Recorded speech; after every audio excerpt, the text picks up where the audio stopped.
right? Premier League organizers, that's the FA, should do more to protect Premier League teams, Premier League players that are competing in Europe, to enhance their chances of winning more trophies in European competition. Because other countries do this. In as much as they are claimed to be, self-acclaimed to be the best league in the whole world due to their publicity of whatsoever, because when it comes to what they play on the leg, I stand to argue that one, that they are not the best. But when it comes to their publicity, how they carry their league, yes, they are the best.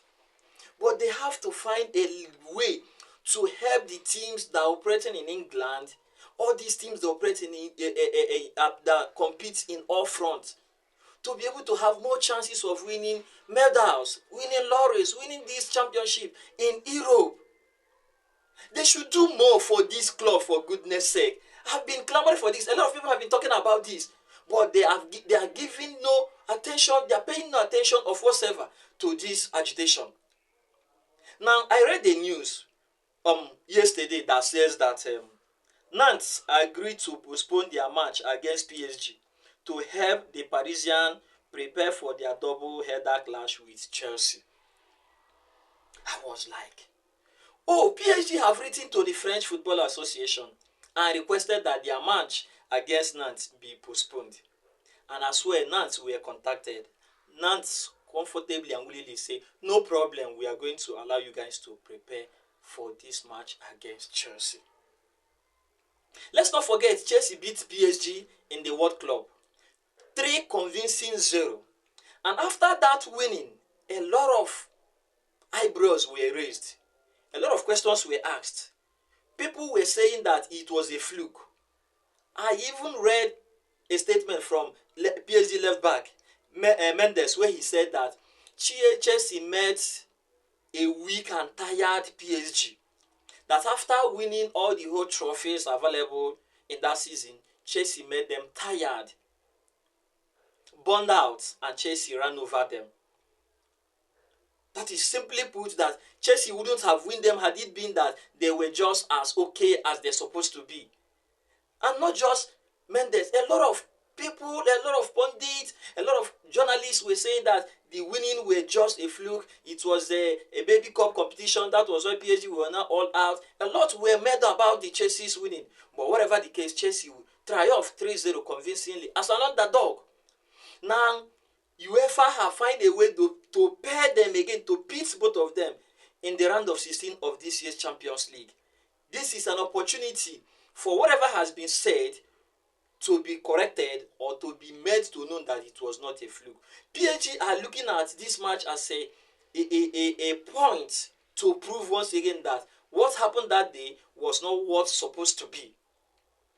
So everybody's eye is on this match to really know whether what happened that day was really that Chelsea is a team that can beat PSG, or was it that it was just a fluke. Now, to ensure that this that PSG has been clamoring comes to pass, that they defeat Chelsea comfortably, they have gone extra mile to get themselves very fit and ready to play this match. Let me give you a rundown of Chelsea's matches before that PSG match and PSG match before Chelsea match. Let me compare the two of them. Let's just see. Now, Chelsea, aside today's match against Arsenal, Chelsea is going to play Aston Villa on 4th. After playing Aston Villa on 4th, they will now go to Wrexham and play Wrexham on 7th in the FA Cup. Now, after FA Cup on 7th, Chelsea will now travel to PSG to play PSG in the first leg of that Champions League. How many days do Chelsea have to rest? Chelsea have, they have 7, they have 8, 9, 10, 11. They have 3 days of resting. If you substitute the flight day, it means that Chelsea may have only but 2 days to go to PSG and play the ball. Only 2 days and some hours of rest to go to PSG. Now let's check PSG's own. PSG's next match is going to be against Monaco. Their next other match before they host Chelsea is going to be against Monaco. While Chelsea have 3 matches before going to PSG. PSG have only 1 match to play. Just look at how Chelsea is going to navigate 3 matches before going to PSG. But PSG have only 1 match to play before hosting Chelsea. Just look at that comparison. Who is going to be tired? Who is going to have the fatigue? Let's just look at it. As if that is not enough, if Chelsea comes back from playing PSG, they will host Newcastle United on 14th, 3 days later. 11, 12, 13, 14. 3 days later, they will have only 2 days to prepare and play Newcastle United. After playing that Newcastle United on 14th, they will now host PSG in the return leg of that Champions League on 17th. How many days? 14th. Chelsea play Newcastle on 14th. They have 15th, 16th, 17th. They will have 2 days to rest before they play PSG in the return leg. First match, Chelsea will have 2 days to play PSG. 2 days of rest before PSG. While PSG will have average of 3 to 4 days. Not minding that they are going to play only one match in the next 10 days just to be ready for Chelsea.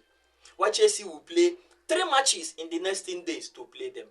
Now, in the return leg, Nantes that they are supposed to play after playing Chelsea in the first leg have decided to give them a rest. That is to say, they are not going to play any match in between that Champions League. While Chelsea on their own will host Newcastle. PSG will not play anybody. After playing Chelsea on 11th, PSG will rest, recover, and come to Stamford Bridge to play Chelsea on 17th. PSG will have 1 week of rest to play Chelsea in second leg. Now, let's be honest. Objectively, is there any reason why PSG will not have an edge over Chelsea? Is it not players that play this football? Is it not women that plays it? How will Chelsea be having only 2 days to play match, 2 days to play match, while these people will have 4 days and 1 week to prepare for matches? Who do you think will be more strong? Do you think will be more in for that match to win? This is just very simple as that. It's a simple mathematics. For me, whatever happens between Chelsea and PSG, I have a lot to blame on English FA, because should they look into this aspect and say, oh, PSG are having enough of rest, they're supposed to remove this FA Cup for Chelsea. After playing Arsenal today, they can allow Chelsea to play maybe Aston Villa by weekend, then allow Chelsea to rest throughout that week so that they can be fit enough to play PSG. But now they have slotted in FA Cup for them. Now, even if when they come back, instead of remove Newcastle and say Chelsea prepare, they still have Chelsea to play Newcastle before playing us. This is the situation of Premier League. And this always affects, and it repeats every season upon season. It's not just peculiar to Chelsea, it's peculiar to all the whole English clubs. And this is not doing them any good. It's not doing them any good. FA, you have to do something to protect and improve the performance of English clubs in Europe. That's what I think. You have to. It's very, very important. It's a necessity.